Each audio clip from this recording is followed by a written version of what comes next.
I've been dating my girlfriend for 3 years now. I'll nickname her Nikki. It started innocently enough that I commented on one of her Instagram stories and we started chatting from there. Eventually I got her number and then Snapchat, and after a week we met in person.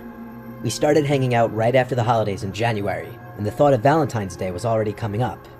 It was nice having started talking to a girl around that time so that I wouldn't feel the dread of being alone on that annoying holiday. But as Valentine's Day approached and Nikki and I were a few dates in, she confided in me about a stalker situation she'd been dealing with. The man's name is Ben, and he's a guy a few years older than Nikki who happened to go to the same commuter college as her, met her in class for a group project, and followed her around campus a few times. She never involved police or anything, shockingly, hearing that this guy found out where she lived, sent her a bunch of creepy texts which she ignored. She said she never blocked the number because she wanted to see how far he would go without getting the hints. When I gauged why she was choosing now to bring this to my attention, she said because he started reaching out to her again, specifically for Valentine's Day. As you can see here, he started ramping up the texting again as Valentine's Day approached. She continued to just ignore it and let the texts pile up, but he brought it to the next level when he left a box of Russell Stover chocolates on her doorstep. She knew it was from him because he texted her, "I hope you like the gift I left you." This was when she decided to put an end to it, and replied to him a long message which I won't share for her privacy, but in short, she said he needs help and that she's seeing someone now, so to leave her alone. There are a number of ways to get someone's address this day and age, but she was scared that he got it by following her home one day. I did my best to make sure that she knew I wouldn't let him do anything to her. Well, fast forward maybe a few days, and Nikki sent me a concerning screenshot. It was a screenshot of some text from a fake number, asking if the guy she was seeing was me. Me as in, he wrote my name. Now I felt involved, and that made me feel moderately uncomfortable. To this point, all I've heard of this guy was that he was a very creepy and overly persistent texter, and potentially followed the girl I'm seeing home to her house. And now he's texting her on fake numbers, bringing up my name. It was reaching the point where Nikki was close to calling the police if this didn't stop. I told her I'd go to the police station with her if he reached out one more time. Fast forward to Valentine's Day. It was on a Friday this year. Nikki and I went out to eat at a nice restaurant that sat on the water. We were at an outside table because the weather was nice. As we ate, we both took notice to a guy sitting on a bench outside of the dining area by the parking lot with a hat conspicuously pulled down his face as if he were hiding. Nikki made a joke, "What if that's Ben?" We laughed, but then he slightly tilted his head in our direction as we were looking at him, and then he quickly looked away, and seconds later he got up and walked away. We weren't laughing anymore. Now we actually questioned the chances of that actually being him. But after a few minutes, the conversation shifted to something else, and we enjoyed the rest of our time there. Afterwards, we wanted to keep hanging out. It was Valentine's Day after all, but her parents were home. I had the place to myself, so we went together back to my rental house. We were on the couch, and things were getting a bit more intimate. That's when Nikki pulled away from me and said, "What was that?" I heard it too. Something from outside in the backyard. "Want me to go check?" I asked. She nodded her head. I went out to the backyard patio, expecting to hear some animals scurrying off in reaction to my presence.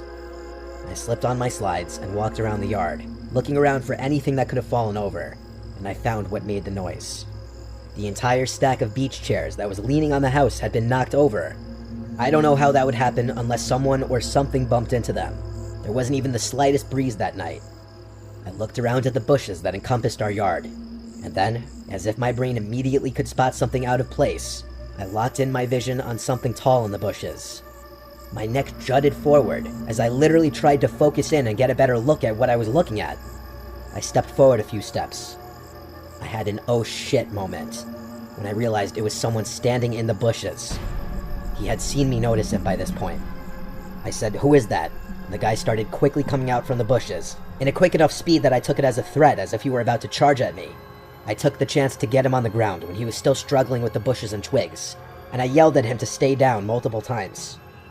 I yelled Nikki's name until she came outside, and I said call the police.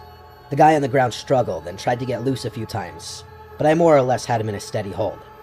When Nikki came outside while talking with the police, I asked her if this was the guy. She gasped and said, "Oh my god, yes." It was the Ben guy who had been harassing her. What's worse is at that moment, I realized he was wearing the same colored shirt that guy with the cap from earlier at the restaurant was wearing. Police got to the house and put him in cuffs. He would be charged with trespassing. And taking advantage of the moment, Nikki showed the officers all of the harassing and obsessive messages she'd been receiving from him. Since he was already being arrested, Nicky pressed charges for stalking and harassment, which the guy ultimately ended up paying a fine for and getting a misdemeanor. Nicky got an order of protection against him, and now if he ever contacts her again, he'll be arrested again. Ben was the ultimate creep. Thank God he's at least halfway smart enough to not have contacted her again, though.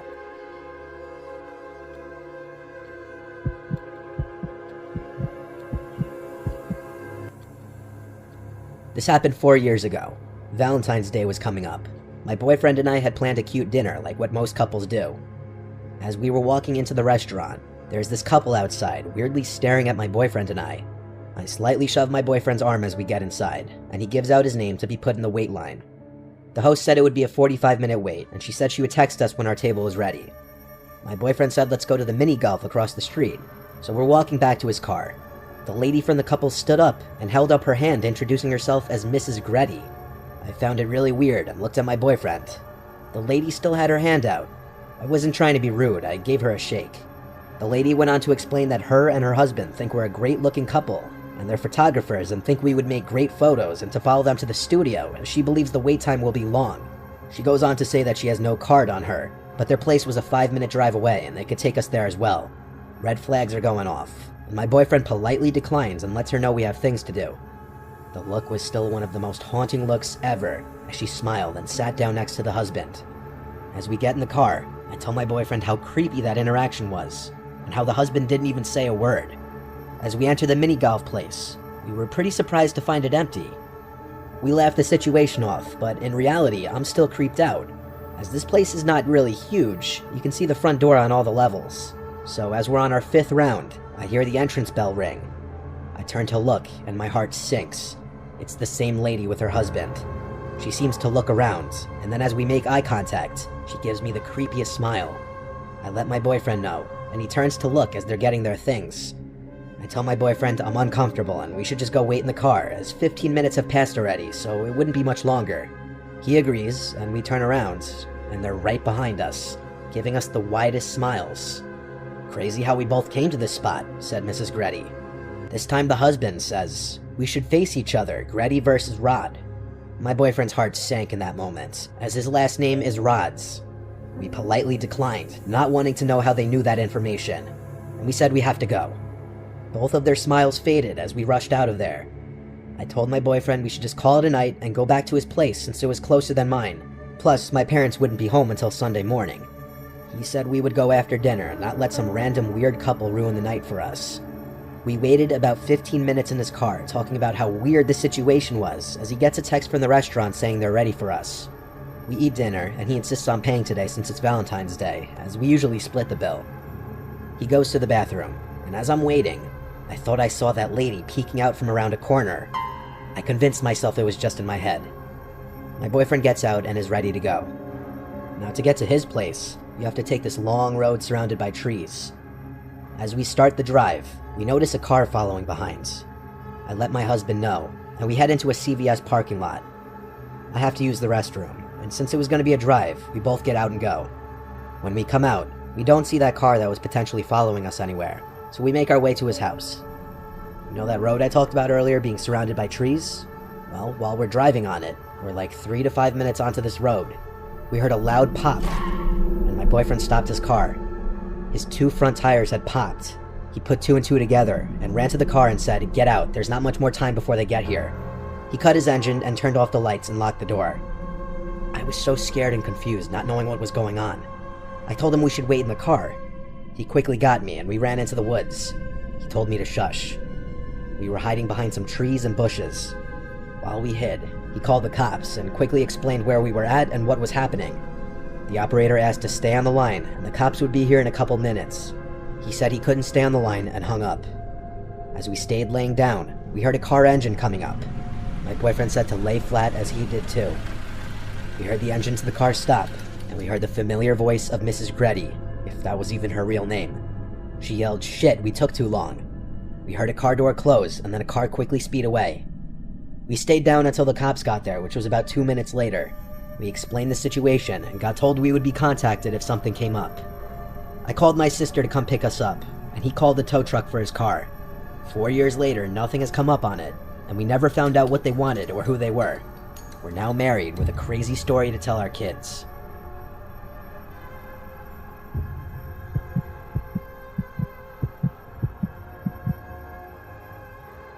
During the fall 2018 semester, I was doing some online classes through a pretty prestigious college, but I knew that I would transfer to my hometown 4-year university for the winter semester.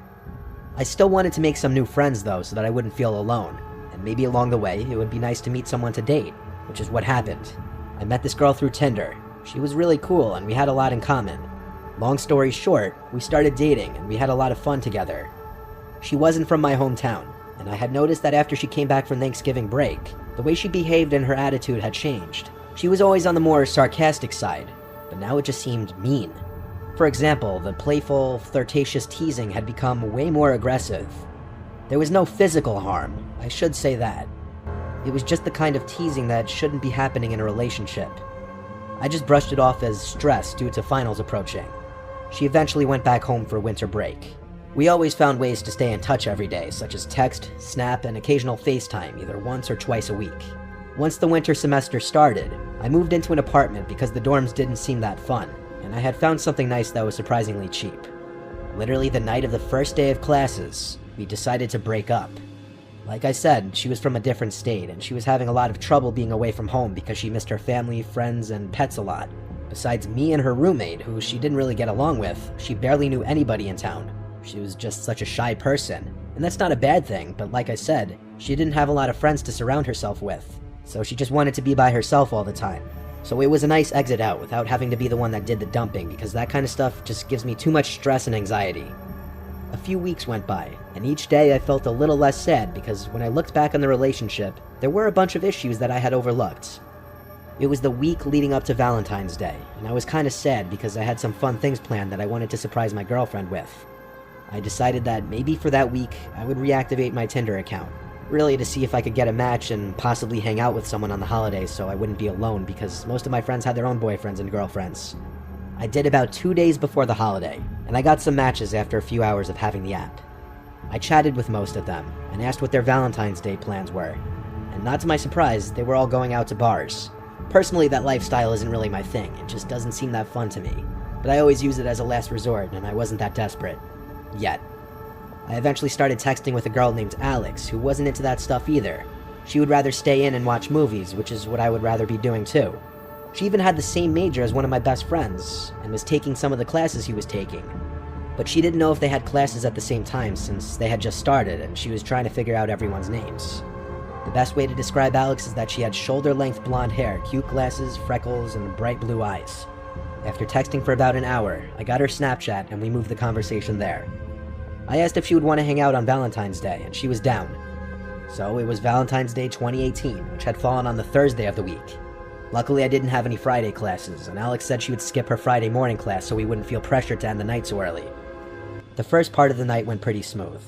We got some McDonald's, saw a movie, and then walked around the downtown area for a while. To spare you the details, we eventually went back to my apartment and had sex, and to be honest, everything went great. She asked if she could spend the night because it was snowing out, and her place was about a 10-minute walk away. So of course I told her she could stay. We eventually fell asleep around 1 a.m.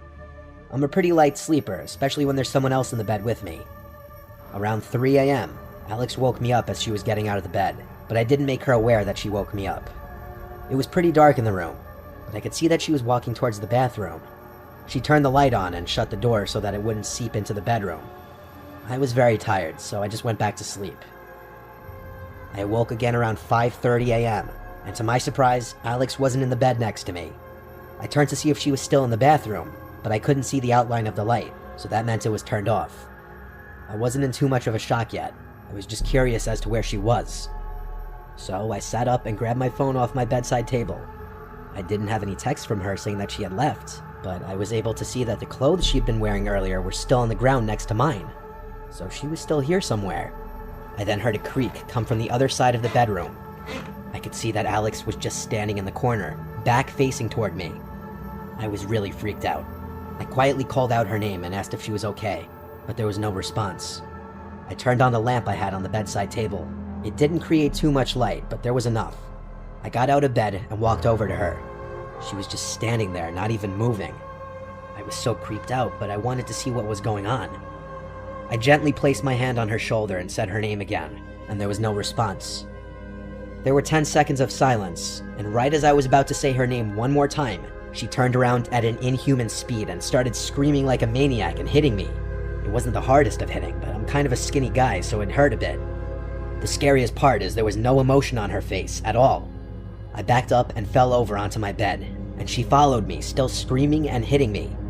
After about 30 seconds of this happening, she ran over to her clothes, grabbed them, and ran out of my apartment. I got off the bed and ran to my front door, which was left wide open, and she was gone. I shut it and locked it. I then noticed there was a horrible smell coming from the bathroom. The door was shut, and when I opened it, the horrible stench came out. I turned on the light and found the room in a mess.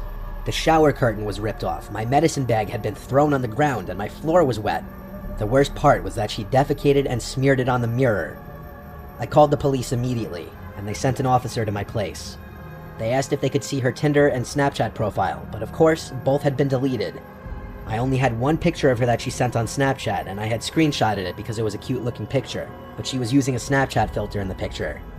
Sadly, there was not really much police could do except take a report and keep an eye open for her in the area. They advised me to have a friend sleep over later that night in case she would try to break in, which is what I did. I called one of my best friends, Rob. He was the one who had the same major as Alex. He came over later that night and I told him the whole story. One of the classes she said she was taking, that my friend was also taking as well, was a pretty small class that only met twice a week. I showed Rob the picture I had, and when I asked Rob if he knew her, he said he had never seen her in class.